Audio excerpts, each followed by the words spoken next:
Europe 1, 7h23. Europe 1 matin, Bruce Toussaint. Vue du net avec Guy Birenbaum sur Europe 1. Bonjour Guy. Bonjour à tous. Peut-on renaître en politique et sur le web après un scandale sexuel sur Twitter?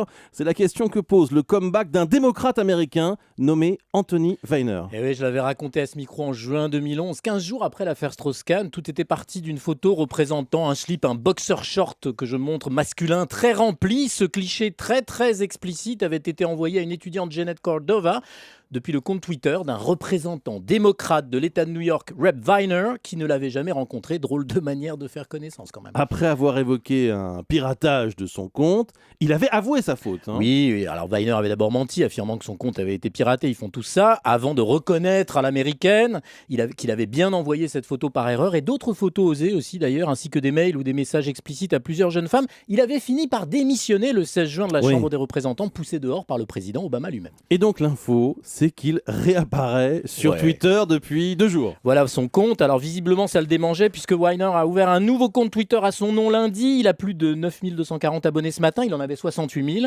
Ses premiers tweets renvoient uniquement à une brochure détaillant 64 idées pour que New York reste une ville de la classe moyenne. Attendez, il peut sérieusement envisager un retour en politique via le web? Il a l'air d'y croire, Bruce. Il semble rêver de se présenter encore à la mairie de New York, comme il l'a laissé entendre entre les lignes au magazine du New York Times, où il était en couverture main dans la main avec sa femme. Il ne faut pas oublier qu'avant ces sex pics, comme on dit, ces photos sexuelles, M. Weiner était bien placé pour succéder au maire Michael Bloomberg, au maire de New York. Reste le problème des traces du scandale qui sont bien présentes sur le web, c'est le moins qu'on puisse dire. En 2 clics, on retrouve les clichés de ce qu'on appelle le Weinergate. Petit jeu de mots au passage en argot américain, little wiener, c'est-à-dire c'est tout près, c'est tout petit pénis. Alors surtout, et c'est peut-être le plus compliqué, aux États-Unis, il reste les mensonges et il reste les aveux. Donc on sait que tout ça, c'est compliqué. Peut-on se refaire une virginité, si j'ose dire, en 2 ans, à l'ère du numérique, en revenant sur le réseau de ses pires exploits Twitter?